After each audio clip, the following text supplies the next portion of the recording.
Ok, donc nous allons entrer dans notre moment de partage de la parole. Nous sommes dans le livre de Deutéronome au chapitre 7 et 8 et le livre de Matthieu chapitre 14. Seigneur, nous remettons ce moment de partage de ta parole entre les mains. Sois avec nous, garde-nous, protège-nous et guide-nous, que ton esprit de sagesse et de révélation soit avec nous, afin que ces paroles que nous allons échanger aujourd'hui nourrissent notre cœur. Yeah. Et nous édifie, nous transforme, nous nourrit comme tu as nourri le peuple d'Israël dans le désert. Au nom puissant du Seigneur Jésus-Christ. Amen. Amen. Amen. Ok. Donc, nous sommes,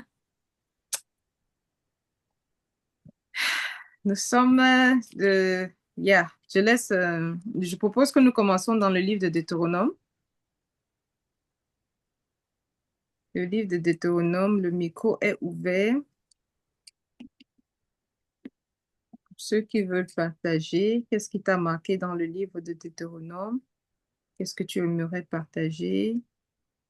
Euh, et si tu as un requête de prière qui, pour nous ou personnel, qui va avec ce que tu partages, serait vraiment bénéfique. Et je peux commencer. Euh, Dans Deutéronome 7, à partir du chapitre 9, dans chapitre 9, 10, Du verset 9. euh, yes. OK.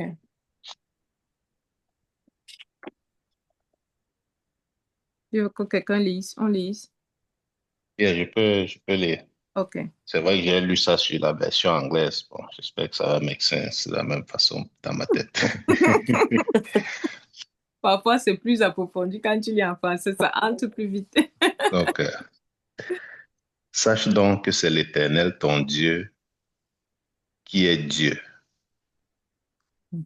Ce Dieu fidèle garde son alliance et sa miséricorde jusqu'à la millième génération envers ceux qui l'aiment et qui observent ses commandements. Mhm. Envers ceux qui l'aiment et qui observent ses commandements, il, il est fidèle jusqu'à la millième génération. Mhm. Le verset 10 maintenant dit que, mais il utilise directement des représailles envers ceux qui le haïssent et il les fait périr. Mhm. Il ne digère point envers celui qui le hait, il use directement de représailles. Mhm. Hum,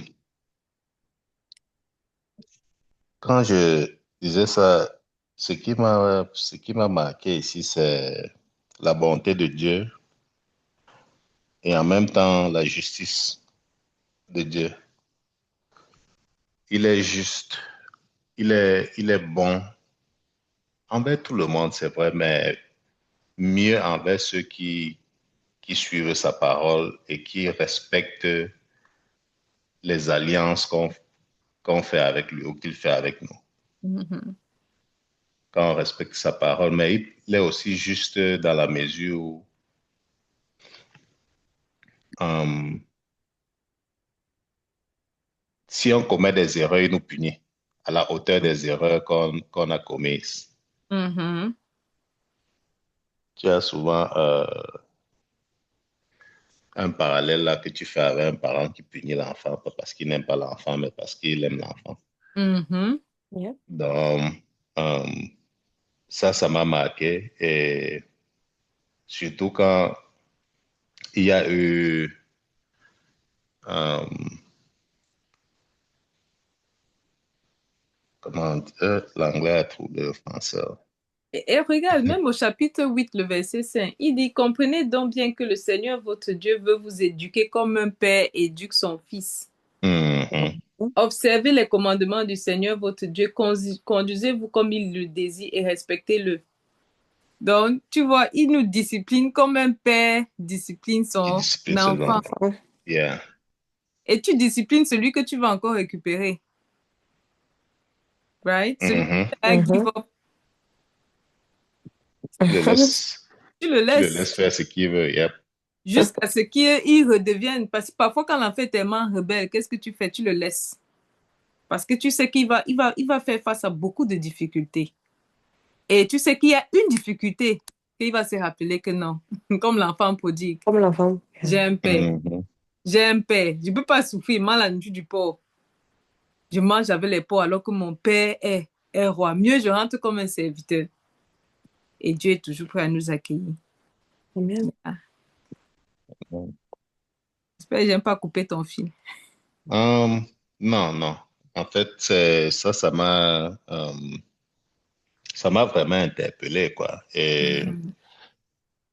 comme je suis de façon perpétuelle dans ma marche vers le Seigneur, quand je lisais ça, ma prière, c'était vraiment euh, d'honorer le Seigneur et d'honorer ses commandements. Amen. De continuer ma marche vers lui. Amen. Ça, c'était ma prière et je vais associer ça à nous ici. Donc, vraiment, de continuer la marche vers le Seigneur. Euh, ouais, tout Mhm. simplement. J'aimerais Mhm, ajouter sur ça que vraiment, Seigneur, aide-nous à comprendre que même les difficultés auxquelles nous faisons face, ce n'est pas que tu nous as abandonnés, mhm, mais comme ta parole dit dans Deutéronome chapitre 8, c'est pour nous, c'est pour nous tester, c'est pour nous rendre humbles devant toi. Parce que mhm, le verset chapitre 8, le verset 2, Moïse dit, souvenez-vous de la longue marche que le Seigneur votre Dieu vous a imposée à travers le désert. Toi, tu parlais de la marche, tu parlais de la marche chrétienne. Il dit, mhm. souvenez-vous de la longue marche que le Seigneur vous a imposée. Ça veut dire que la marche chrétienne, ce n'est pas quelque chose que tu... Le Seigneur ne va pas te faire passer par les sentiers que tu veux. Non, non. Il vous a imposé d'aller dans le désert. Il ne va pas te faire passer... Parce que si c'est moi, on me demande quel est ton chemin. Je me rappelle, nous tous, on avait les plans quand on était petits, non? À 20 ans, je serais comme ça. À Oh 22 yeah. ans, mariée. À 23 ans, j'ai les enfants. À 24 ans, j'ai la maison, j'ai la voiture. Mhm, Parfois, même quand on commence la nouvelle année, comme maintenant, on a les résolutions. À Mhm. tel Les mois, je projets. serai comme ça.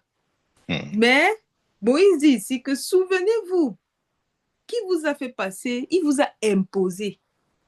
Et quand je lis le mot imposer, je vois la volonté de Dieu, qui est une volonté parfaite. Une chose que le Seigneur ne gère pas dans nos vies, quand nous décidons de lui donner notre vie, c'est que c'est sa volonté qui doit être faite. mhm, Le Seigneur nous dit dans sa parole, viens, apporte à mes pieds tes désirs, apporte à mes pieds tes feelings, tout ce que tu ressens, tes émotions. Mais ce n'est pas pour accomplir tes émotions qu'il te demande de faire ça. C'est parce que quand tu vas venir apporter ça, il va les redresser.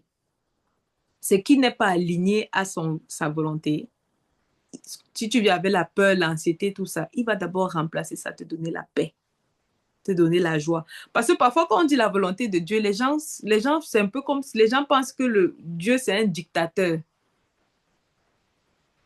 Dieu n'est pas un dictateur comme nos gouvernements sont. Lui, sa dictature, si on veut parler de dictature, c'est que quoi? C'est l'amour. C'est dans l'amour qu'il nous dirige. C'est pour notre propre bien. Yeah.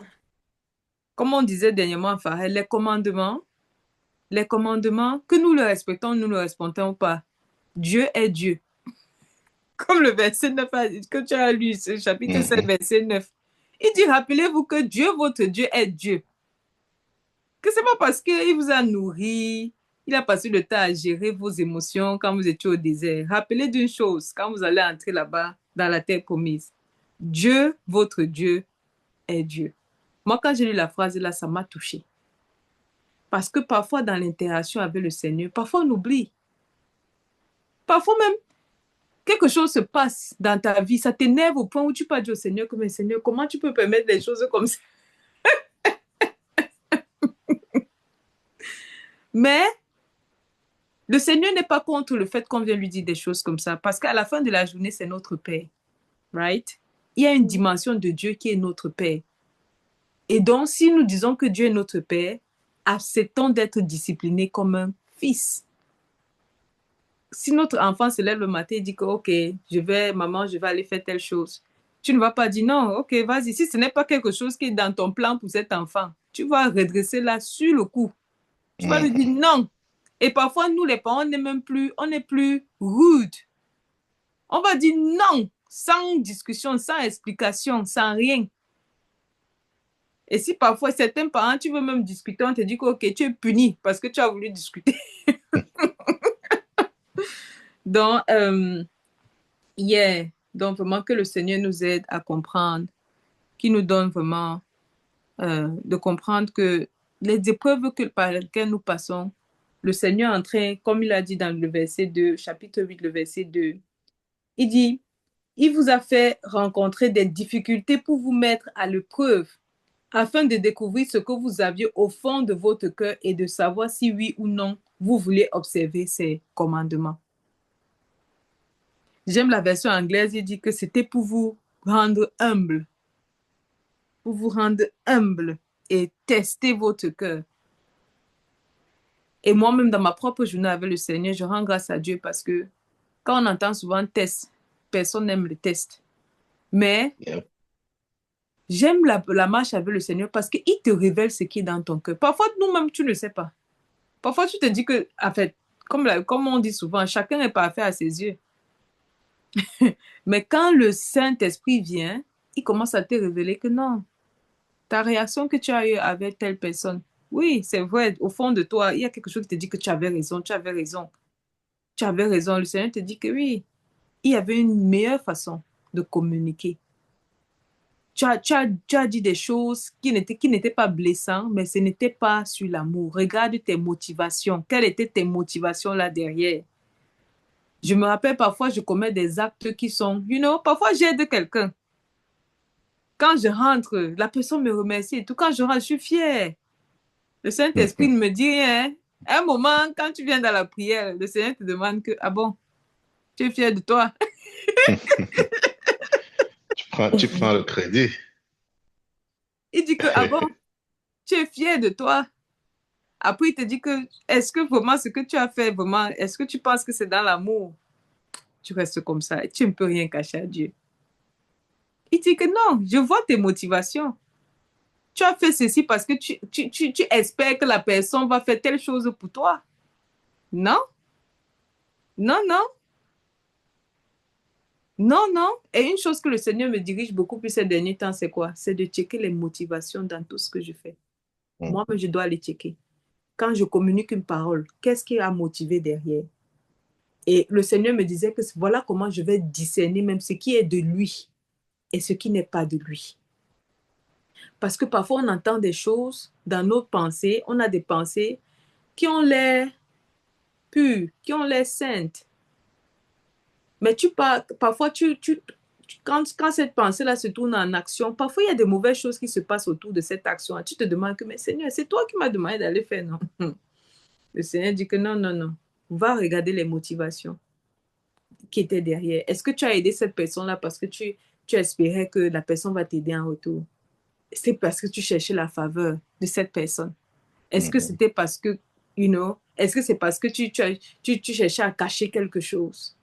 Donc, vraiment, Seigneur, révèle-nous toujours les motivations de notre cœur et donne-nous la force de pouvoir rester à tes pieds, de pouvoir, peu importe ce à quoi nous faisons face, de savoir que, Seigneur, tu es avec nous, tu nous gardes, tu nous protèges, tu nous guides sur le chemin qu'il faut. Personne n'aime le désert, personne n'aime les difficultés. Mais je te rends grâce, Seigneur, parce que c'est dans la difficulté qu'on est transformé. Au nom Amen. puissant du Seigneur Jésus-Christ, Amen. Amen. Moi, c'est le verset 2 à 5 qui dit lorsque l'Éternel ton Dieu te les aura livrés et que tu les auras battus, ce chapitre 7, Mhm. tu les dévoreras par interdit, tu ne traiteras point d'alliance avec elles et tu ne leur feras point grâce. Tu ne contracteras point de mariage avec ces peuples et tu ne donneras point tes filles à leurs fils. Tu ne prendras point leurs filles pour tes fils car ils détourneraient de moi tes fils qui serviraient d'autres dieux et la colère de l'Éternel s'enflammerait contre vous. Il te détruirait promptement. Voici, au contraire, comment vous agirez à leur égard? Vous renverserez leur autel, vous briserez leur statue, vous abattrez leur idole et vous brûlerez au feu leur image taillée. Bon, quand j'ai lu ça, ça m'a vraiment parlé parce que j'ai vu, quand le Seigneur te demande de ne pas faire quelque chose, en fait, ce n'est pas parce qu'il te déteste, comme on disait tout à l'heure. Mhm. C'est par amour. Mhm. C'est par amour que le Seigneur demande de ne pas faire certaines choses. C'est un peu comme un père qui donne le conseil à son fils. Ne fais pas Mhm. comme ça, ne fais pas comme ça. C'est parce que le parent t'aime qui ne veut pas que tu te trouves dans certaines situations. Et en ce Mhm. moment, ce qui m'a aussi parlé aussi ici, ça veut montrer combien on doit faire attention. Les gens autour de nous, il y a certaines personnes avec qui euh, on ne doit même plus être. Euh, Mhm. donc, en fait, ma prière ici, c'est que le Seigneur révèle-nous toute personne autour de nous, ou autour même de nos enfants, ou autour même avec qui on ne doit même plus, comment je vais dire, Associé. s'associer. Mhm. Mhm. Parce que tout est spirituel. Tu Mhm. t'associes avec quelqu'un, vous décidez peut-être de faire même un business ensemble, vous Mhm. signez des contrats, Voilà. mais spirituellement, tu ne sais même pas comment est-ce que vraiment la personne est spirituellement. Le Mhm. fait de signer déjà le contrat dans le physique, là, tout est spirituel en fait. Tu viens déjà Mhm. de faire signer un truc avec lui spirituellement et tout vraiment. Et, et si c'est quelqu'un qui n'est pas, comment je vais dire, quelqu'un qui n'est pas, ou que l'ennemi utilise même. Parce que quelqu'un qui n'est, bon, prenons le cas, c'est parce qu'eux, ils avaient les idoles. Si c'est quelqu'un qui n'est pas en Christ, Mhm. quelqu'un qui n'est pas totalement en Christ, ça aura des effets sur toi, des Yep. effets négatifs. Yep. Tu vois, ici, le Seigneur dit que n'utilisez même pas le te brûler tout. Mhm. N'utilisez même pas, même s'il y a l'os, quoi que n'utilisez rien de rien, brûlez sur le manteau parce qu'en fait, le Seigneur sait que tout ce qui est sur ces idoles sont contaminés. Mhm. Tout ce qui est dessus là, c'est contaminé. Donc, même, au même moment, ma prière, c'était ça, que le Seigneur nous révèle encore vraiment toute personne, toute chose avec qui, toute personne autour de nous avec qui on ne doit même pas faire Mhm. s'associer. Yeah, on ne doit même pas faire s'associer. Je me rappelle vraiment du verset, même en parlant, je me rappelle du verset de Paul qui disait Mhm. que ne vous asseyez même pas avec eux, ne mangez même pas avec eux. Mhm. Like, en fait, ce Yeah. n'est que par le discernement de Dieu que tu peux vraiment Mhm. savoir. C'est Dieu qui voit au cœur, comme on a vu au début. C'est lui qui connaît le cœur. C'est lui qui connaît qui voit ce que nous, on ne voit pas. Pas. Yeah. Yep. Et Donc, 1 c'était ça ma Corinthiens prière. 15, 33 dit, quand tu parlais, ça me venait en tête, les mauvaises compagnies corrompent les bonnes mœurs. Yep. Les mauvaises Mhm. compagnies corrompent les bonnes mœurs. Et il y a aussi 2 Corinthiens 6, le verset 14, qui dit, ne vous mettez pas avec les infidèles sous un joug étranger. Et comme tu dis, Faïs, ça s'applique même dans le domaine du business. Parce que beaucoup, quand ils lisent le verset, on pense au mariage seulement. Mhm. Mais non, Mhm. le Seigneur a dit que n'ayez aucun contrat avec les personnes là, les personnes étrangères. C'est ça. Si vous commencez à avoir un contrat, vous allez commencer à vous côtoyer. Ma famille va connaître ta famille. Après, mon enfant va épouser ton enfant. C'est naturel. C'est naturel. Le Seigneur dit non. Je me baladais sur Internet dernièrement. J'ai vu une photo d'un oiseau qui est tombé amoureux d'un poisson. Et la question qu'on posait, c'est qu'ils vont vivre où? Une bonne question. Au ciel ou dans l'eau. Ils vont vivre où? Dans quelle atmosphère? En fait, c'est pour montrer combien, C'est ça, quand un chrétien est avec un autre combien chrétien. ça sera impossible, quoi. Oui, en fait, il y a un qui va corrompre l'autre. Soit c'est l'oiseau qui va amener le poisson. Et si le poisson est hors de l'eau, le poisson Il est va mort. mourir. Et si l'oiseau entre dans l'eau, lui aussi. Donc, en fait, Et c'est si ça. l'oiseau entre dans l'eau, tu es mort. Yeah, c'est ça, en L'oiseau est fait. mort. De la même façon, un chrétien qui va avec un non-chrétien qui adore d'autres dieux, right? La Bible dit que two become one flesh. Ça veut dire que vous deux, vous devenez un seul environnement. Maintenant, c'est quel environnement donc? C'est l'environnement avec d'autres dieux. Parce que Dieu, le premier commandement, nous avons lu la dernière fois, dit que quoi? Dieu a dit que je veux avoir l'unique et la seule place. Ah, L'unique, la première et la seule place dans ta vie. Je ne mhm. veux pas qu'à côté de moi, il y ait d'autres dieux. Yeah. Le Seigneur a encore dit que tu ne peux pas suivre 2 mètres. Tu ne peux pas servir deux maîtres. Tu ne peux pas à la fois, en tant qu'un poisson, commencer à regarder tes yeux, regarder du coup, dire, oh, les oiseaux sont beaux. J'ai trouvé un oiseau que je vais épouser. Regardons même nos parents souvent cette réaction-là.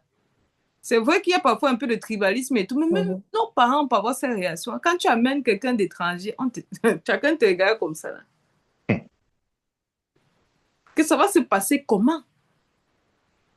Quelle est la tradition, la culture que vous allez apprendre aux enfants? Si le papa est musulman, maman est chrétienne, les enfants seront confus. C'est la confusion. Et on connaît l'auteur de la confusion. Ça. Voilà, et ce n'est pas pour pointer quelqu'un du doigt, mais toi-même, même les personnes dans le mariage seront confus. Surtout si le chrétien veut rester chrétien et le musulman veut rester musulman. Soit l'un va convertir l'autre. Et nous avons vu que si l'un convertit l'autre, ça entraîne la mort. Tu vas mourir à ton Dieu. Et nous savons que la Bible définit la mort comme quoi? Partout où il y a l'absence de Dieu, c'est la mort. La Bible dit que quand Adam a péché, il est mort. Les gens vont dire que non, il marchait toujours, il a eu les enfants et tout. Mais il était mort pour Dieu. Il ne pouvait plus commémorer avec Dieu comme avant. La gloire de Dieu l'avait quitté. Et de la même façon, beaucoup d'entre nous, jeunes que nous sommes et vieux que nous sommes en même temps, parfois on se dit que, ok, voilà telle personne, il n'est pas chrétien, il vit sa vie comme il entend, mais la personne prospère, la personne se marie, la personne a les enfants. Ce ne sont pas des critères d'évaluation si tu es vivant spirituellement ou pas. Les possessions. Parce que la Bible dit que quoi? Dieu fait tomber sa pluie sur le bon comme sur le mauvais. En attendant le jour du jugement. Donc, tu ne peux pas juger aujourd'hui en disant que, oh, voilà le mauvais qui est entré. Tu ne sais pas. La grâce de Dieu, ce mauvais aussi, la grâce de Dieu. Et peut-être le temps de sa conversion n'est pas encore arrivé. Rappelons-nous de Paul. Paul était un tueur de chrétiens. Il tuait les chrétiens. C'était sa mission, avec zèle. Mais regardez quand Dieu l'a touché. Regardez aujourd'hui les écrits que nous avons aujourd'hui. Et le mighty apôtre que le Seigneur a fait de Paul, ça montre aussi la puissance de transformation du Seigneur. Ça montre aussi que quand vraiment tu es radical, ça veut dire qu'il n'y a rien que quiconque parmi nous ici ou qui nous suivent, tu as fait dans ta vie que le Seigneur ne peut pas transformer, que le Seigneur ne peut pas restaurer. Paul était un criminel. Merci Tata Faré pour ton partage. Yeah.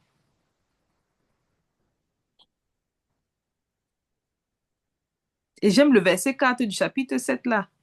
Là où le Seigneur dit que si vous vous tournez vers les autres dieux, le verset 4 dit, c'est encore... Il dit, sinon ces étrangers entraîneraient vos descendants, vos enfants à se détourner du Seigneur pour adorer d'autres dieux. Et le Seigneur se mettrait en colère contre vous et vous exterminera sans tarder. Satan est après les enfants. Satan est toujours après la prochaine génération. Mais le Seigneur aussi a la prochaine génération sous ses yeux. Regardons le monde dans lequel nous vivons aujourd'hui. Nous n'avons pas grandi dans beaucoup de choses que nous voyons aujourd'hui. Mais qu'en sera-t-il de nos enfants?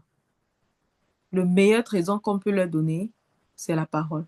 Oh oui. C'est de les exposer au Seigneur. La crainte du Seigneur. Très tôt. Parce que le monde va toujours faire les choses du monde. Il y a un truc qui m'a choqué hier. Ma fille, elle est dans un groupe d'art à l'école. Et dans chaque semaine, ils se retrouvent le vendredi après l'école pour fabriquer des objets, des objets artistiques. Mhm. Pendant la période de Noël, ils ont dessiné les sapins, ils ont tout ça. Après, ils ont fait un snowball. Après, ils ont fait un disco ball. Bon, je me disais que cette semaine, ce qui est à la mode, c'est la Saint-Valentin. Donc, certainement, ils vont faire un dessin avec un cœur. I don't know. Je me disais que voilà ce qu'elle va ramener. Mais qu'est-ce qui a été mon étonnement hier? Lorsqu'elle rentre, elle me montre une petite bouteille rouge. Sur son on est écrit Love Potion. Hmm.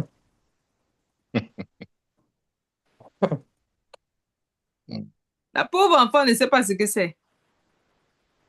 Elle vient me dire, maman, j'ai une surprise pour toi. Elle me donne la bouteille. Donc, potion d'amour. Hmm. Je lis, je lui dis que tu sais ce que c'est. Elle me dit que non, on l'a dit à l'école que ça sera pour nos parents. Je dis oui, mais Dieu n'aime pas ça. Elle me dit Mhm. comment? C'est la maîtresse qui nous a. Je dis oui, mais Dieu n'aime pas ça. Ce sont les sorcières qui font les potions, qui font les potions d'amour. Mhm. Et mon enfant vraiment innocent, si elle regardait certains dessins animés, elle devait savoir très bien ce que c'est.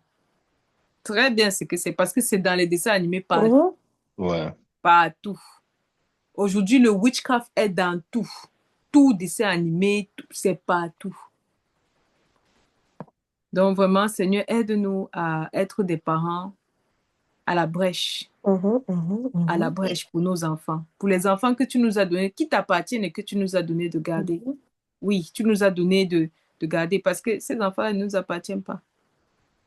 Et il n'y a pas de bébé Saint-Esprit. Mhm. Ces enfants-là sont capables de lire la Bible et de comprendre. La parole de Dieu dit que la Bible dit que la parole de Dieu est vie et esprit. Ça veut dire que ne disons pas que non, mon enfant ne peut pas comprendre. Non. Mhm. La parole est capable de s'adapter afin que l'enfant donne la compréhension. La Bible a dit que Jésus a dit aux pharisiens que même la loi qui avait été donnée est spirituelle. Ça veut dire que même sans l'Esprit de Yeah. Dieu, tu ne comprends pas la loi. Et donc, l'Esprit n'a pas d'âge. Ton bébé qui a 2 mois là, son esprit est ancien. Mhm. C'est l'Esprit de Dieu. Très ancien. Très ancien. Donc, ça veut dire que si tu le mets à la parole de Dieu très tôt, oh, son esprit va catch up. Son âme va catch up Yeah. au fur et à mesure. Oui, franchement, c'est une chose que moi-même, le Seigneur m'a appris parce qu'au début, je me disais que non, mon Elle est enfant encore est petite. petite. Elle est petite. Elle ne peut pas faire ci, elle ne peut pas faire ça. Mais plusieurs fois, le Seigneur m'a corrigé que c'est toi qui es la barrière entre toi et entre moi et l'enfant. C'est toi qui es la barrière, ce n'est pas moi. C'est toi la barrière. Mets-la à l'étude biblique. Au début, elle avait une Bible avec les dessins. Avec les dessins. Le Seigneur me dit Mhm. un moment que, OK, là, le moment là est passé. Achète-lui une Bible comme ta Bible. Mhm. Je dis, what? Il me dit, comme ta Bible. Je dis, est-ce qu'elle va aimer lire? Ah, chaque matin, elle lit sa Bible.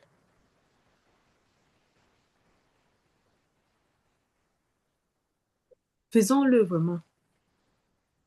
Voilà le bon investissement qu'on dit. Yeah. Mhm.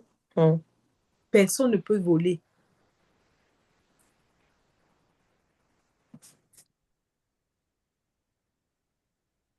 Quelqu'un a une dernière chose à partager dans Deutéronome?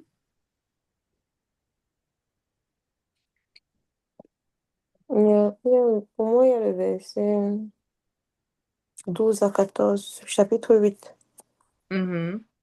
qui dit, lorsque tu mangeras et tu te rassasieras, lorsque tu bâtiras et habiteras de belles maisons, lorsque tu verras multiplier ton gros et ton menu, bétail, surmonter ton argent, ton or, et s'accroît tout ce qui est à toi. Prends garde que ton cœur ne s'enfle et que tu n'oublies l'Éternel, ton Dieu, qui t'a fait sortir du pays d'Égypte, de la maison de servitude.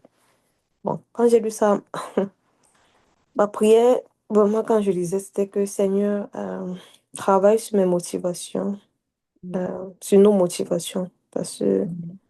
Souvent, on va dire que non, je suis là pour le Seigneur et tout, mais au plus profond de nous, le Seigneur qui va au plus profond de nous, il y a toujours une motivation Le qui n'est C'est motif. pas réelle.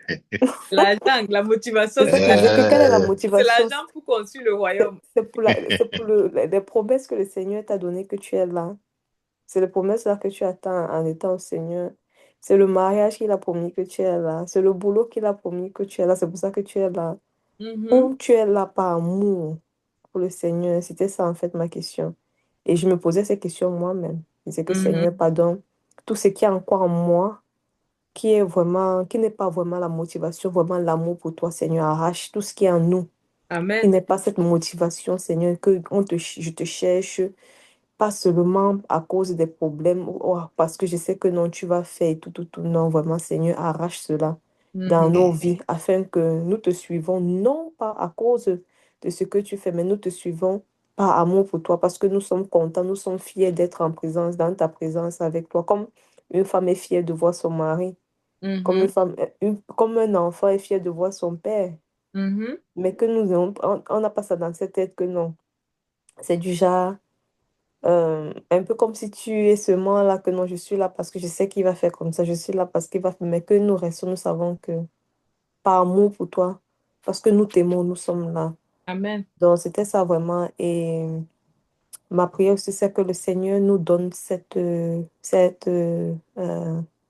fidélité, qu'il nous garde, à ce que nous restons fidèles à lui, que Mhm. même quand il va nous bénir, même quand l'héritage qu'il a prévu pour nous va arriver dans nos vies, Mhm. qui nous permettent en fait que notre cœur et nos yeux restent toujours fixés sur lui.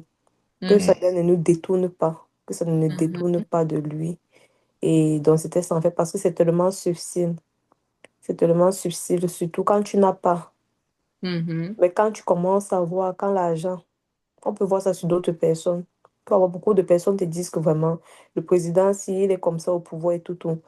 Mais dès que lui-même il arrive au pouvoir, tu vois un changement. Mhm. La même personne qui parlait avant que quand je vais arriver là-bas, non, non, non, C'est non, le non, pouvoir vraiment, du c'est qu'il fait et pouvoir. tout, tout. C'est là où tu te rends compte que tout est spirituel. Donc, C'est la puissance du pouvoir et c'est ça l'argent. en fait. Yeah, Donne c'est ça en l'argent à fait. quelqu'un, tu vas voir son Mm. vrai visage. C'est ça en Yeah. fait. Donc, Tom. Ça révèle. Mhm. yeah, c'était ça ma On prière. prie. Que chacun a un prix. Yeah, c'était ça Même ma prière, prière. maman. J'entends les gens dire Pour même prière tous. sur les faux trucs là dehors. Moi, je dis même prière sur CC. Amen. Amen. Yeah. Amen. Mm. C'est Et vrai. dans ce que tu partageais, je crois que nous tous, on est venus à Dieu. Il y a quelque chose qui nous a amenés à Dieu. Personne ne vient à Dieu par l'amour au début. Il y a un problème, il y a une situation que tu n'arrives pas à résoudre, tu as tout essayé. Soit c'est Dieu qui vient, et la majorité des cas même, c'est même Dieu qui vient à toi. You know? Soit c'est toi qui cherches le Seigneur dans certains cas. Mais nous tous, on est venus parce qu'on cherchait la main de Dieu. On cherchait les bénédictions, Mhm, on mhm, cherchait la guérison, on cherchait Mhm. peu importe. Mais vraiment, Dieu est un époux tellement, il est tellement secure. Ça ne le dérange pas. Il dit, viens. Tu veux pour les intérêts, viens. mm. Pourquoi? Parce que Dieu a la capacité de transformer C'est ses ça en fait. intérêts en amour. Tu arrives, tu calmes. Voilà, si tu le laisses faire, Bien. il est capable. Et, et regarde, et c'est même sa méthode de travail. Au début, il va souvenir à tes besoins, te donner tout ce que tu veux. Mais il y a une chose que Dieu te dit toujours. Tandis qu'il te donne, il te dit que sache qu'une chose qu'il te demande, c'est l'obéissance. Chaque jour, comme il a fait le peuple d'Israël, il les a retirés au désert. Les gars ne voulaient même pas d'avoir parti. Les gars pleuraient chaque jour. Mais quand on est venu les libérer, les gars étaient là que mais les Égyptiens vont nous faire comme ça, les Égyptiens vont nous faire. Mais Dieu a forcé, les a tirés, tirés jusqu'à les faire sortir du peuple de l'Égypte. Et maintenant, il les a menés au désert pour les apprendre quoi? L'obéissance. Pour les apprendre l'obéissance. Et nous connaissons toute leur journée au désert. Leur journée comme notre propre journée dans la vie. Mhm, mhm, On n'est pas seul temps à se plaindre. Oh Seigneur, si je suis ton fils, pourquoi je souffre? L'or et l'argent t'appartient. Pourquoi je n'ai pas si? Pourquoi les autres qui ne sont pas chrétiens avancent et moi je n'avance pas? Pourquoi depuis que j'ai donné ma vie, c'est que difficulté sur difficulté? La Bible dit que les troubles de l'homme juste sont nombreuses, mais le Seigneur les délivre de toutes ces difficultés. Toutes ces difficultés. Amen. Et je vais partager le verset 7 du chapitre 7 qui dit, avant qu'on aille à Matthieu, qui dit, si le Seigneur s'est attaché à vous et vous a choisi, vous voyez, pas pourquoi que c'est nous qui avons choisi Dieu. C'est lui qui nous choisit.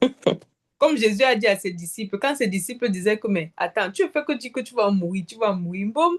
Nous, on a tout abandonné pour te suivre. On a tout abandonné pour ça. Jésus leur dit que, attends, vous croyez que vous m'avez choisi? C'est moi qui vous ai choisi. Et je crois que c'est important que nous sachions ça. Parce que quand c'est comme ça, ta façon d'interagir avec Dieu est différente. Tu n'es pas légaliste. Que Seigneur, je prie chaque matin. Pourquoi? J'ai fait comme ça. Pourquoi? Quand tu comprends que ce n'est pas sa grâce qui t'a choisi. Et regardez ce qu'il dit dans la suite. Ce n'est pas parce que vous étiez un peuple plus nombreux que les autres. En fait, vous êtes un peuple peu nombreux par rapport aux autres. Mais le Seigneur vous aime et il a accompli ce qu'il a promis à vos ancêtres. Grâce à sa force irrésistible, il vous a fait sortir du pays où vous étiez esclaves. Il vous a arraché aux griffes de Pharaon, le roi d'Égypte. J'aime la version anglaise qui dit que vous étiez vraiment un peuple peu nombreux et plus faible même. Et ça montre comment vraiment, parfois c'est dans tes moments de difficulté, dans tes moments de faiblesse extrême, que le Seigneur, que finalement, tu laisses le Seigneur. Parce que moi, je crois que le Seigneur nous tend la main chaque jour. Chaque jour, il nous tend la main. Chaque jour, il nous dit, viens. Chaque jour, il nous appelle à lui. Mais on est parfois tellement aveugle par les autres solutions que nous avons dans notre vie, les autres options que nous avons, que nous ne choisissons pas de prendre la main de Dieu.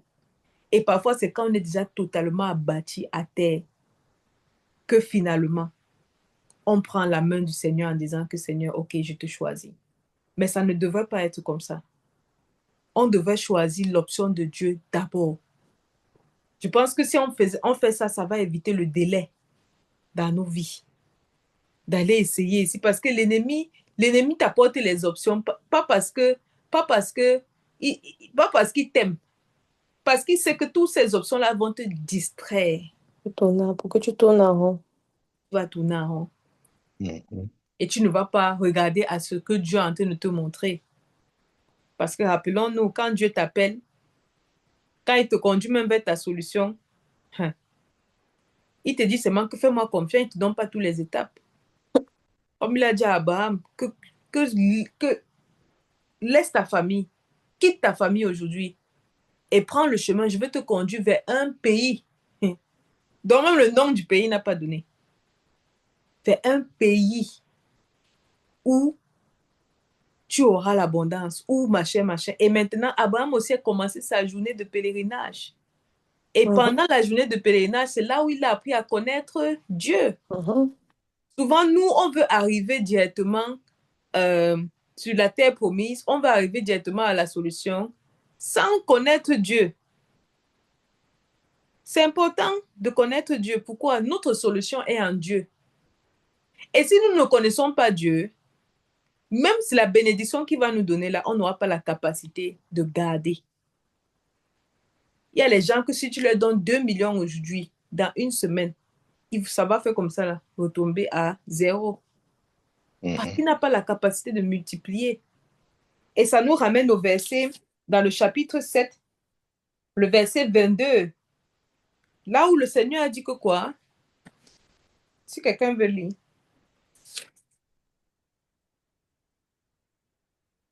L'Éternel. Ok. Vas-y, Farah. L'Éternel, ton Dieu, chassera peu à peu ces nations loin de ta face. Tu ne pourras pas les exterminer promptement de peur que les bêtes des champs ne se multiplient contre toi. Vous voyez ça?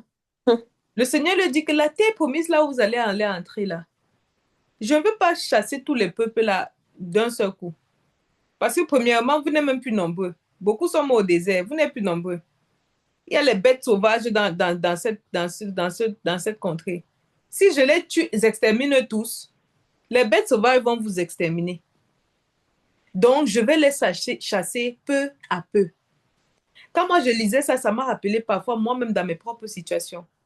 Parfois, je demande au Seigneur que, mais, Seigneur, pourquoi la situation si tu es le Dieu qui est capable de tout faire, tu es le Dieu qui est capable de tout accomplir. Et je demande que, mais Seigneur, pourquoi tu ne permets pas que, tu résous une fois ce problème-ci d'un seul coup? Pourquoi tu ne me donnes pas je ne sais pas quel exemple, mais moi j'ai eu beaucoup d'exemples comme ça dans ma marche avec le Seigneur. Parfois même la guérison, quand tu pries pour la guérison, et tu vois comment le Seigneur te guérit doucement, doucement, doucement, doucement. La douleur est là, mais ça part petit, petit. À un moment, tu demandes que, mais Seigneur, tu as le pouvoir de faire en sorte que cette maladie disparaisse comme Jésus faisait les miracles instantanés. Mais quand j'ai lu ce verset, j'ai compris qu'il y a certaines choses que le Seigneur ne fait pas.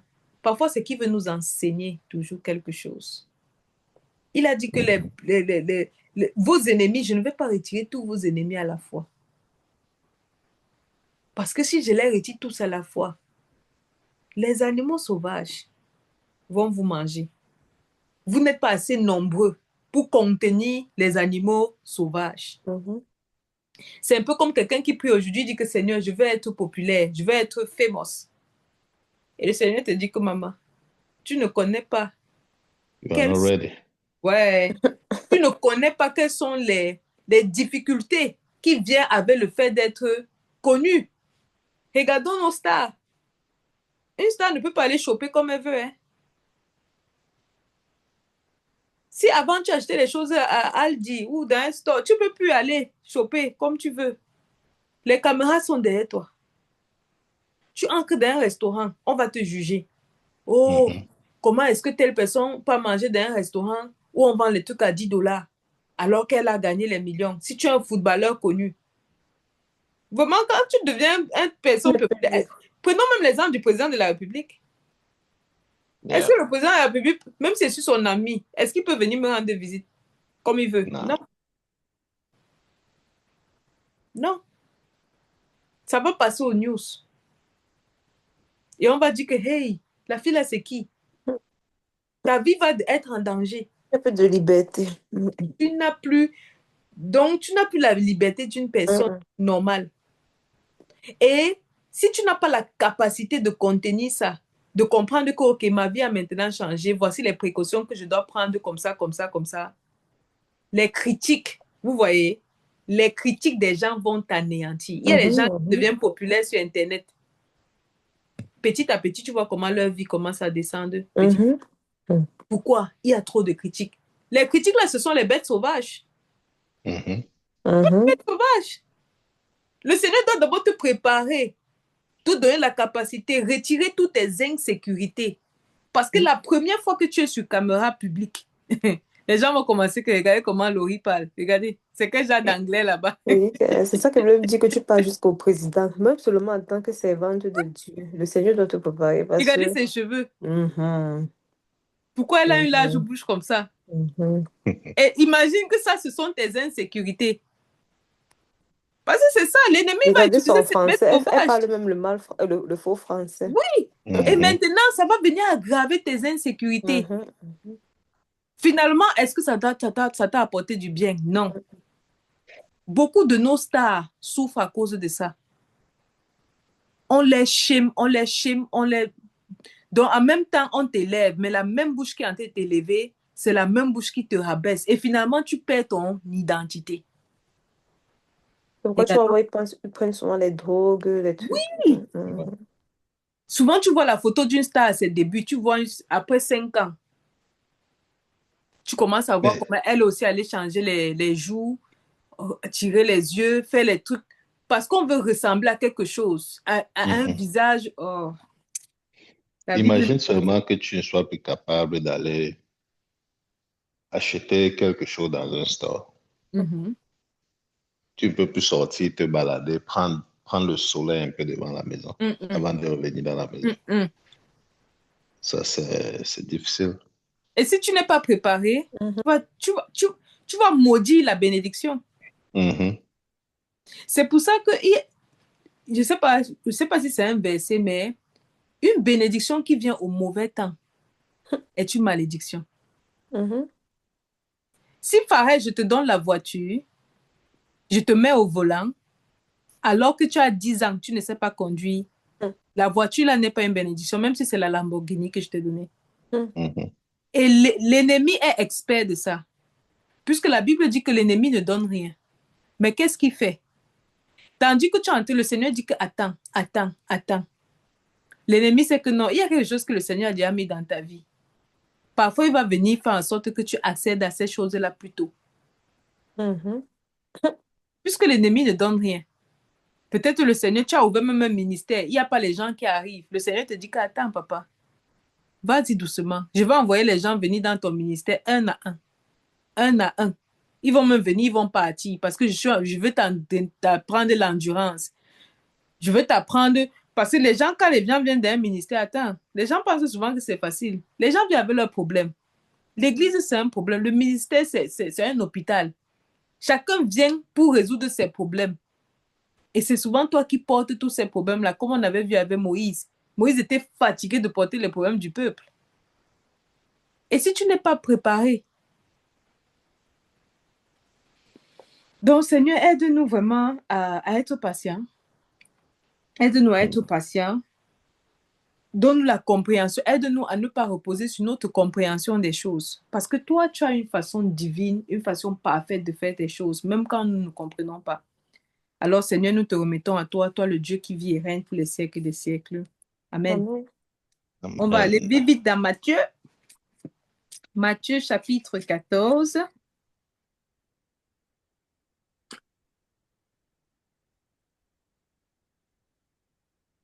Partageons.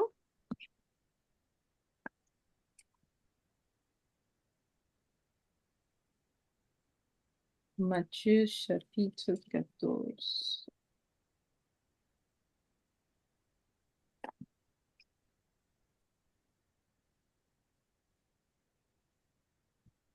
Quelqu'un a quelque chose à partager?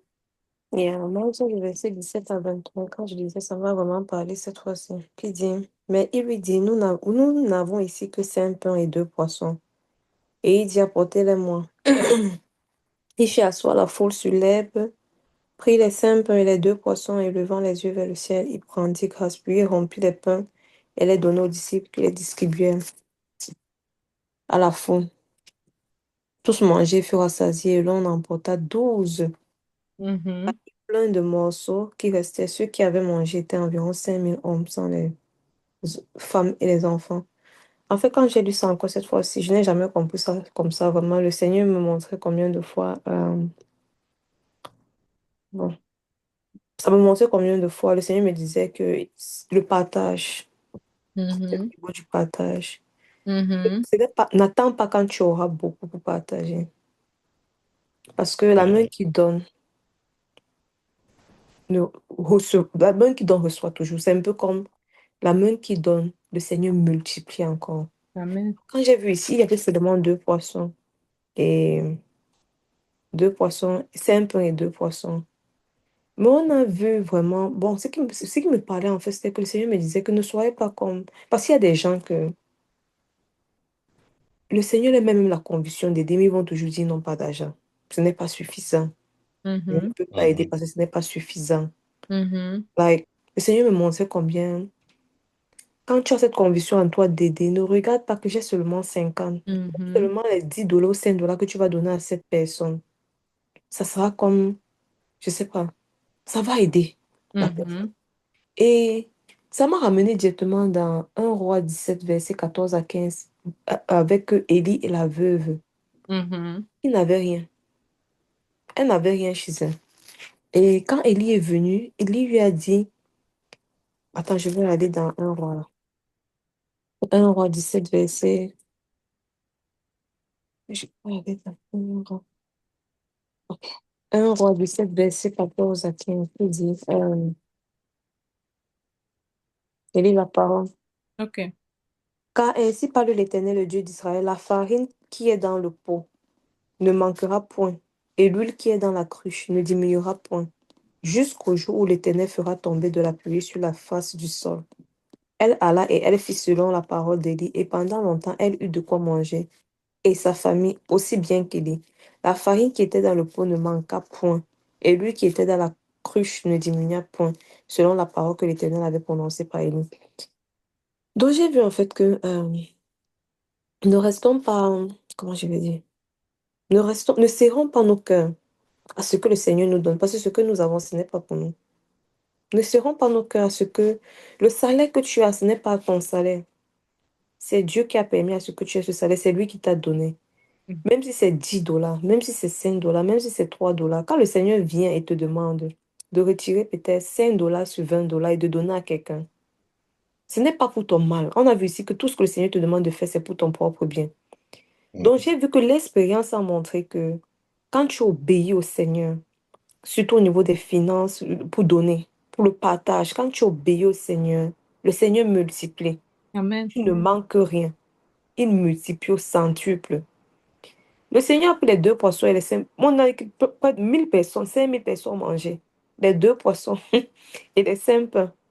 Jusqu'à hier, on a encore ramassé combien de paniers? Il y avait tellement pour montrer comment le Seigneur multiplie, quand il multiplie à l'infini. Mhm. Ça ne finit pas. Tu ne vas jamais demander. Tu ne vas jamais bec. Amen. Quand tu donnes et que vraiment le Seigneur t'a mis à cœur et tu donnes, tu ne vas jamais. Tu ne seras jamais en train de demander l'argent aux autres. C'est toujours toi avec le petit qu'il y a. Tu seras toujours en train d'aider les gens. Tu vas me te poser Amen. la question de savoir même que j'aide même les autres comment, alors que moi-même, si.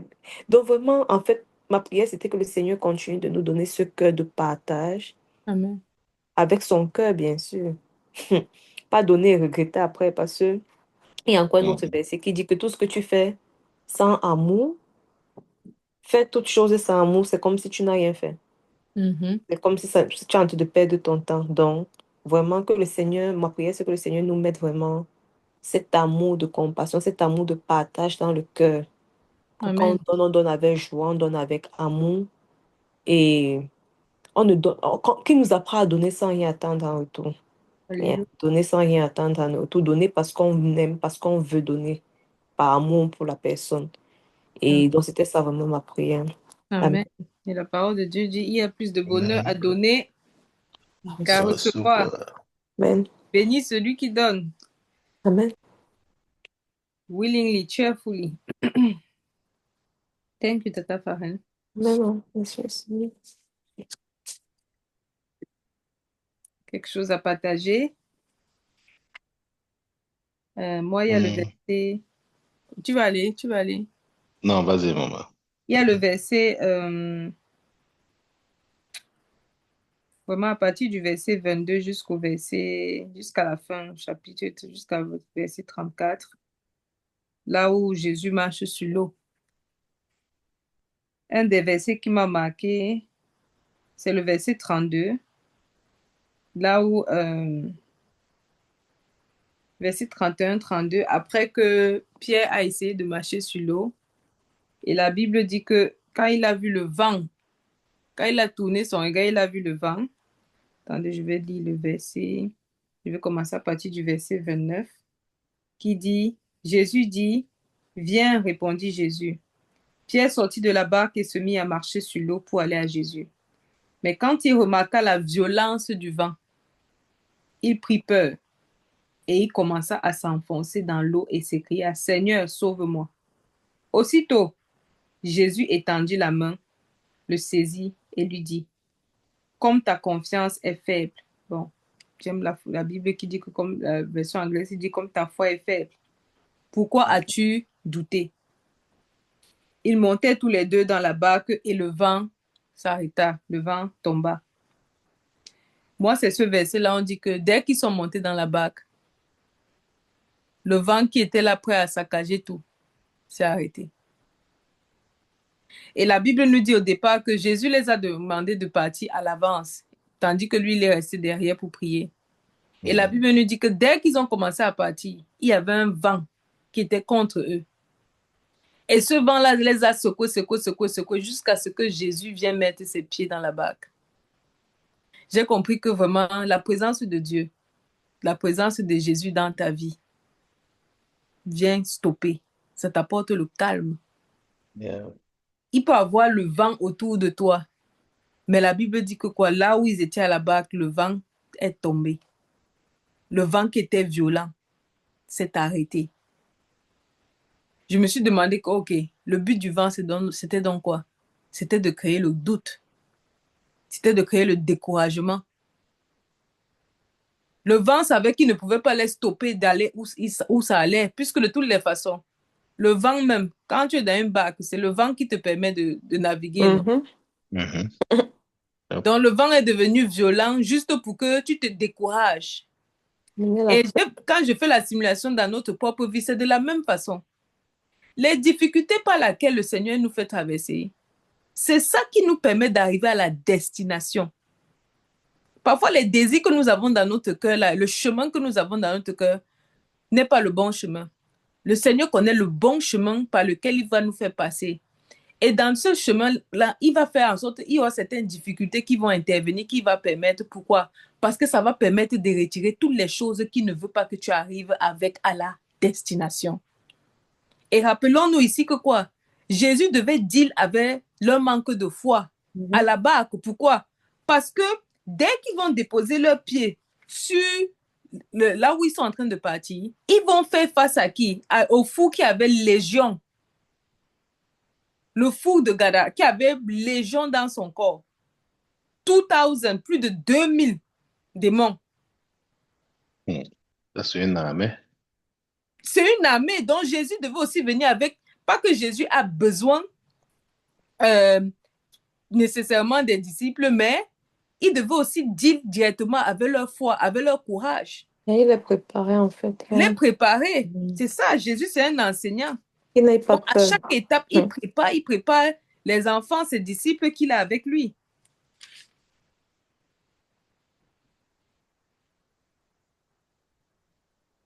Et donc, moi, ça m'a vraiment marqué. J'ai dit, oh, et de la même façon, les tempêtes que nous avons dans nos vies, parfois, c'est nous-mêmes qui donnons la force à ces tempêtes-là, plus qu'un nana. Parce qu'on est d'accord que si le vent souffle plus fort, ça veut dire que ça va te conduire à ta destination plus vite. Si tu t'alignes. Tu dois savoir comment canaliser. Canaliser. Et en Jésus, on nous donne la solution ici. C'est que tu invites Jésus dans ta barque. Tu t'accroches sur lui. Invite Jésus dans ta barque. Yeah. Tu vas voir, le calme va te prendre. Tes émotions ne seront plus en train de dire que, oh, il faut que j'aille essayer ici, il faut que j'aille essayer ici. Non. La tempête va continuer à faire ce que la tempête connaît faire. Et toi, tu vas continuer à faire ce que Jésus va te demander de faire. Parce que tes émotions, parce que le doute, ce n'est pas le doute qui va te guider. Et après, le verset 36 dit, le verset 35 et 36 dit, en français, les gens de l'endroit, voilà, on dit, ils achevaient la traversée du lac et arrivaient dans la région de Guénésaret. Les gens de l'endroit reconnurent Jésus et répandirent dans les environs la nouvelle. Oh, ça, c'est un peu quand ils sont allés rencontrer le fou de Gadara. Ça, c'est certainement une autre instance. I don't know. Et répandit dans les environs la nouvelle de son arrivée et on lui amena tous les malades. Tous les malades, on a amené à Jésus. Voilà. Justement, le Seigneur les préparait à ça. Imaginez que vous êtes là, vous avez traversé toute une nuit à bagarrer avec le vent, bagarrer avec les difficultés. Et maintenant, vous comprenez pourquoi l'ennemi était en train de les bloquer pour qu'ils n'arrivent pas là-bas. Il y avait une délivrance massive qui devait avoir lieu. Et ça doit nous faire comprendre que quand nous passons par les moments difficiles, quand l'ennemi vient mettre les difficultés sur notre chemin, c'est parce qu'il y a quelque chose de plus grand que Dieu va accomplir dans nos vies. C'est pour ça que chacun d'entre nous a des difficultés différentes. Parfois, ta difficulté est liée à ton appel. C'est lié à ta victoire. C'est lié aux bénédictions que le Seigneur va apporter dans ta vie. Jésus a dû dealer du doute. Parce que dès qu'ils atterrissaient là-bas, il devait commencer à dire que, OK, toi, tel disciple, prends tel angle, va t'occuper du cancer, toi, va t'occuper du... Il ne faut pas que tu arrives, tu vois quelqu'un qui est comme ça, la paralysé, tu commences à dire que, mais je commence... Commence à trembler. Mhm. Yeah. Et il dit, on lui amena tous les malades. On le suppliait de les laisser toucher au moins le bord de son manteau et tous ceux qui le touchaient étaient guéris. Euh, Vous entendez ça? Moi, quand j'ai lu la phrase ici, j'ai dit que tous ceux qui touchaient. Donc, ça veut dire que Jésus n'est pas resté là, a dit que go out, sois guéri, sois ci, sois ça. Il passait seulement. Et tous ceux qui touchaient, comme la femme qui a touché, la femme qui avait la perte de sang. On dit que tous ceux qui touchaient. Ça veut dire que quoi? Jésus a donné le choix à chacun. Soit tu le vois passer, tu dis que ça, c'est le fils du charpentier, je n'ai rien à faire avec lui. Tant mieux, tu restes avec ta maladie, tu restes avec tous tes démons. Mais si tu décides de tendre la main et de toucher, tu auras ta guérison. De la même façon, quand Pierre était en train de couler, la Bible dit qu'il a crié, Seigneur, aide-moi. Et la Bible nous dit que Jésus, tu l'as directement aidé. Moi, quand j'ai lu ça, j'ai demandé que, mais Jésus était loin, non? Comment il a, comment il a fait pour, dès que le gars coule, il a une fois envoyé la main? Ça montre vraiment que Jésus est super naturel. mhm. Jésus est au-dessus de la création. Et un angle que j'aimerais apporter ici, qui m'a vraiment marqué quand j'étais en train d'étudier, c'est que dans Exode, le chapitre 28, le verset 31, je vais laisser chacun aller lire. Exode, chapitre 28, verset 31. On nous apprend un peu dans l'Ancien Testament que quoi? Dans l'Ancien Testament, quand tu étais consacré au Seigneur, n'est-ce pas? Tu ne devais pas toucher ce qui est impur. Par exemple, tu ne devais pas toucher un mort. Les femmes qui étaient malades, les femmes qui avaient leur période, les gens qui étaient lépreux, on les mettait à l'écart. Pourquoi tu ne devais pas les toucher? Pourquoi? La Bible dit que quand un prêtre ou quelqu'un qui est consacré au Seigneur, même Samson, on voit dans sa consécration, tu ne devais pas aller toucher un mort parce que dès que tu touchais un mort, toi aussi tu devenais impur. Mais regardez comment Jésus est venu avec une nouvelle règle. Même la femme qui perdait le sang, qui a touché le vêtement de Jésus. Right? Normalement, tu n'avais pas le droit d'être dans la foule à toucher les gens. Mais regardez, Jésus est venu changer cette loi. Parce que dans l'Ancien Testament, la pureté créait la différence. Quand tu étais pur, quand tu étais consacré, quand tu étais holy, c'était un peu comme les pharisiens. Tu ne devais pas toucher ce qui est impur. Donc, les pécheurs étaient odieux pour toi. La mort était odieux pour toi. Tu n'as même pas le droit d'aller toucher un mort. C'était sale. Pourquoi? Parce que le holiness, la sainteté dans l'Ancien Testament, ne pouvait pas transformer ce qui est impur. C'est pour ça que ceux qui étaient impurs, on les mettait hors du camp jusqu'à ce qu'ils soient guéris ou jusqu'à ce que, voilà, un certain nombre de jours passent. Mais regardez Jésus-Christ. Jésus incarne la puissance, la pureté de Dieu. Au point où ce qui est impur touche maintenant Jésus. Ce n'est plus Jésus, ce n'est pas le prêtre qui devient impur, c'est toi qui deviens pur. Parce que Jésus est la vie, comme il a dit. Ça veut dire que quand la mort touche Jésus, il y a un transfert, tu reçois la vie. Et je comprends pourquoi Jésus passait le temps à rebuker les pharisiens. Parce que les pharisiens, justement, si vous regardez leur façon de faire, eux, quand tu étais pécheur, ils te disaient toujours que non, non, non, c'était à l'écart, va à l'écart, machin. Ils rejetaient toujours les pécheurs, mais on a dit que non, Jésus, il venait, il les embrassait. Pourquoi? Parce que lui, il était la vie. Et de la même façon, nous-mêmes, qui avons Jésus en nous, qui sommes en Christ, on ne peut plus avoir peur. Tu ne peux plus vivre dans la peur. Parce que tu portes la vie, tu portes la lumière. La Bible dit que quoi? Que quand la lumière est éclairée, l'obscurité a disparu. Quand tu entres dans une salle, tu appuies les detecteurs, pape. Est-ce que l'obscurité dit que non, non, est-ce que je m'arrête dans un coin? Est-ce que l'obscurité dit... L'obscurité disparaît et l'obscurité ne comprend pas ce qui lui est arrivé. Donc quand j'ai vu ça, ça m'a émerveillée. J'ai encore dit au Seigneur, merci pour Jésus. Vraiment, je ne sais pas quelle aurait été ma façon de penser et ma vie si j'étais née dans l'Ancien Testament. Vraiment, la vie n'était pas facile. La vie n'était pas facile. Donc, vraiment, quand moi je lis ça, je vais seulement donner une action de grâce au Seigneur pour dire, Seigneur, merci, Seigneur Jésus. Merci pour ce que tu nous as obtenu sur la croix. Et Seigneur, nous demandons aujourd'hui que nous voulons marcher dans les mêmes signes et miracles que Jésus a marché, Seigneur. Parce que Jésus avait toute autorité.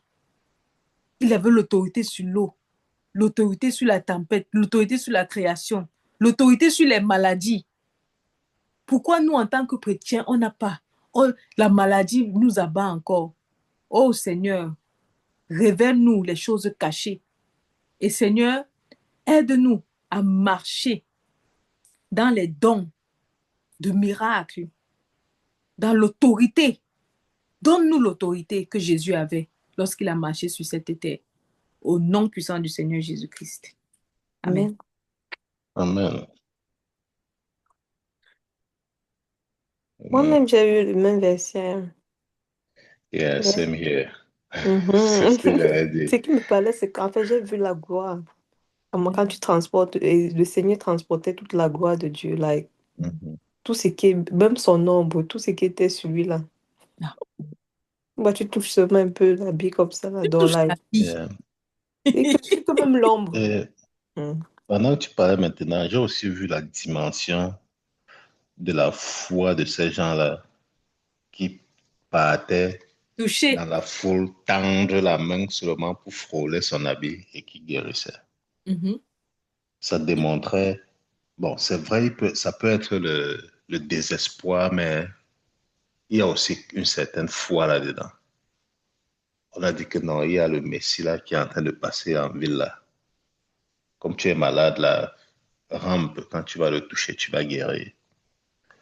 Donc, il y a cette dimension de foi là que j'ai observé là tout de suite là pendant qu'on parlait. Parce que quand tu es désespéré, tu t'abandonnes facilement. Yeah, yeah. Et moi, s'il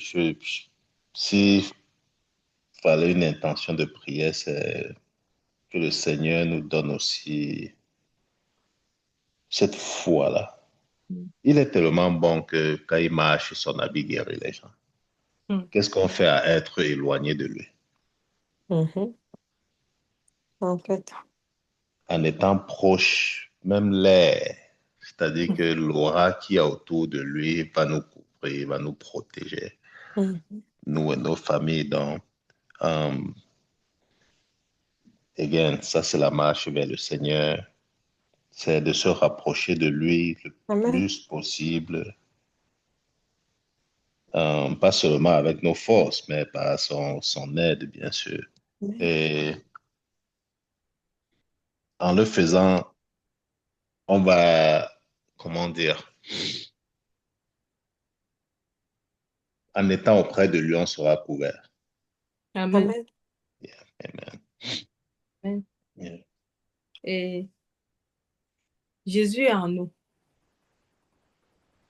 Voilà la grâce que nous avons. Les disciples avaient Emmanuel, qui veut dire Dieu avec nous. Mais nous, on n'a pas Emmanuel. On a Dieu en nous. Il n'est pas avec. Parce que regardez, quand il est avec, il y a les moments où il n'est pas avec toi. Regardons les disciples. Quand Jésus n'était pas dans la barque, mais les gars ont souffert toute la nuit avec le vent, avec la tempête. Mais regardez, dès que Jésus est entré dans la barque, dès que Jésus est venu parmi eux, tout s'est calmé. De la même façon, nous-mêmes, la Bible dit que quoi? Celui qui est en Christ est un avec Dieu, avec Christ, comme Christ est un avec le Père. Maintenant, c'est arrivé à ce un-là qu'est notre marche chrétienne. Que quand on marche, le Seigneur dit que la colère, ça ne doit pas être le Saint-Esprit. Quand tu reçois, quand tu es né de nouveau, le Saint-Esprit commence à travailler certaines parties de ton cœur, de ta personnalité, de ton caractère. Il te dit que non, telle chose ne doit pas être ici. Abandonne. Et plus tu obéis, plus tu deviens un avec Christ. Plus tu es transformé en l'image de Christ. Et si tu es à l'image de Christ, soyons sincères, ça veut dire que maintenant, toi, tu as l'autorité. La maladie ne peut plus avoir l'autorité sur toi. Les difficultés de la vie ne peuvent pas avoir l'autorité sur toi. Tu arrives quelque part, il n'y a pas à manger. Quand you imagine that, tu prends seulement on te dit que non, il y a seulement un gobelet de riz. Tu dis qu'il n'y a pas de problème, mettez dans la marmite. Comme Elie a dit, comme Farel partageait tout à l'heure. On prépare le riz là, tout le monde se sert dans un bois de riz là, ça ne finit pas. On mange pendant 1 mois. Hey! Si tu es comme ça là, le travail pour toi, ça devient quoi? Non, soyons sincères. Et tu as dit quelque chose de très important, William. Parfois, on n'arrive pas à suivre Dieu parce qu'on a les options. On n'est pas désespéré enough. C'est pour ça que Jésus a dit qu'il est difficile pour un riche d'entrer dans le royaume de Dieu. Le riche a les options. Le riche, s'il a une difficulté ici, il dit que, mais dis donc, pourquoi je vais aller prier, passer toutes mes journées à l'église, prier, je prie, pourquoi? Je connais tel.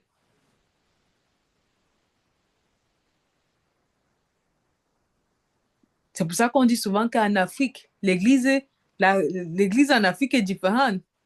Pourquoi? Parce que les gens n'ont pas des options. Tu vois quelqu'un, son première option, c'est Dieu. Deuxième, c'est Dieu. Jusqu'au millième, c'est Dieu. Après Dieu, c'est toujours Dieu. Si Dieu ne fait pas, il te dit que non. Mes enfants ne vont pas manger. Du coup, qu'est-ce qu'il fait? Il s'abandonne. Et le désert, parfois, dans notre vie, c'est pour nous amener à cette étape d'abandonnement. C'est ça que je voulais dire. Yeah. On voit que dans ta vie, le Seigneur t'amène à une situation d'un certain niveau où toi-même, tu vas dire que, oh Seigneur, vraiment, maintenant, là, papa prend le total contrôle. Parce qu'il y a certaines personnes qu'il faut arriver à ce niveau. Et je ne sais pas si on comprend le désert. Au désert, il n'y a pas l'eau. Rien ne pousse. Ça veut dire que tout ce que tu sèmes meurt. Si tu as encore l'option de s'aimer, ça veut dire que si tu peux encore investir, quand tu investis, ça meurt. Tu sèmes, ça ne pousse pas. Tu es fatigué, tu es épuisé.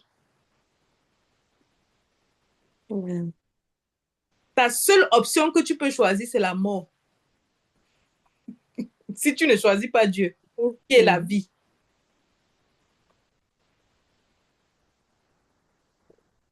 Alors, Seigneur, aide-nous. Ouvre nos yeux.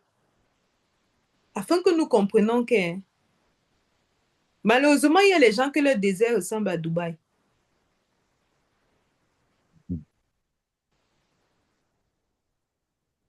Même s'il y a les grands immeubles. Un peu ça. Regarde, n'est-ce pas? Le désert, c'est quoi? Le désert, c'est là où c'est être loin de la présence de Dieu. Right?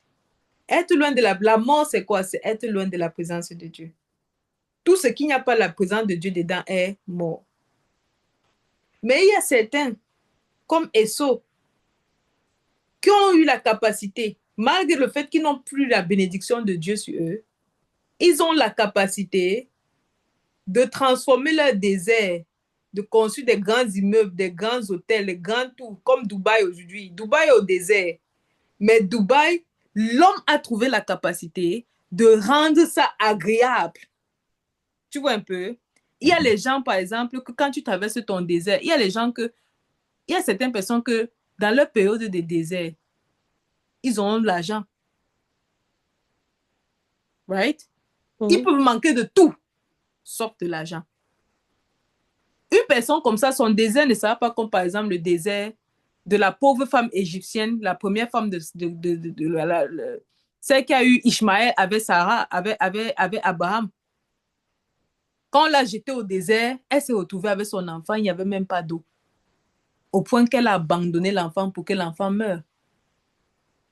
Mais Abraham a traversé le désert. La Bible dit que quoi? Il était un homme riche. Le désert d'Abraham, c'était différent. Mais c'est ça que là, que chacun a son désir. Chacun a son désert. Le Seigneur teste ton cœur en fonction de ce qui a une idole à l'intérieur. Voilà, c'est ça. Oh yes. On ne va pas avoir les mêmes tests. C'était leur désert, c'est le barrenness. Il ne peut pas donner d'enfant. D'autres, c'est que non, il ne peut pas se marier. Le désert, c'est toute chose qui ne multiplie pas, qui ne produit pas. Et de la même façon, même celui qui a l'argent au désert, ce n'est pas un argent qui va se multiplier. Sauf si tu as reçu un héritage. Mais ça ne va pas facilement se multiplier. Parce que si nous prenons le cas d'Esau dans la Bible dit que Esau, contrairement à Jacob, Esau allait s'établir au désert. Il a construit de grandes choses là-bas parce que Esau a été béni financièrement. Mais malheureusement, quand tu entends la prochaine génération après Esau, l'argent était fini. Voilà le problème. Quand le Seigneur te bénit, ce qu'il t'a donné est générationnel. Ça va descendre jusqu'à 1000 générations, comme on a vu ici. Si les autres, après toi, sont obéissants. Mais quand c'est quelque chose, regardons même les stars, non? Ils ont l'argent, non? Mais ils sont au désert. La majorité sont au désert. Pourquoi? Regardez leur vie. Dès que le projecteur quitte sur eux, c'est les maladies, les cancers, et ils meurent souvent, pam, leurs enfants, leur vie part comme ça, là. Ça, ce n'est pas la bénédiction. C'est ça qu'il disait qu'il y a les gens qui leur désert est confortable. Yeah. Ça ressemble à Dubaï. C'est là où tu dois faire doublement attention. C'est pourquoi Jésus a dit que le riche va difficilement entrer dans le royaume des cieux. Parce que la richesse, l'abondance de possessions que tu as autour de toi, ça va t'aveugler et ça va t'empêcher, t'handicaper à chercher Dieu. Et Moïse a bien mis en garde le peuple d'Israël dans Deutéronome quand nous avons lu. Il a dit que faites attention. Que vous arrivez là-bas, vous mangez, vous êtes rassasiés, vous construisez des maisons et vous oubliez votre Dieu. Vous commencez à dire que j'ai eu ça de mes propres mains, de mes propres forces. Bon, nous allons clôturer là. Seigneur, vraiment, nous te remercions pour ce moment. Je ne sais pas si quelqu'un veut nous faire une prière de clôture.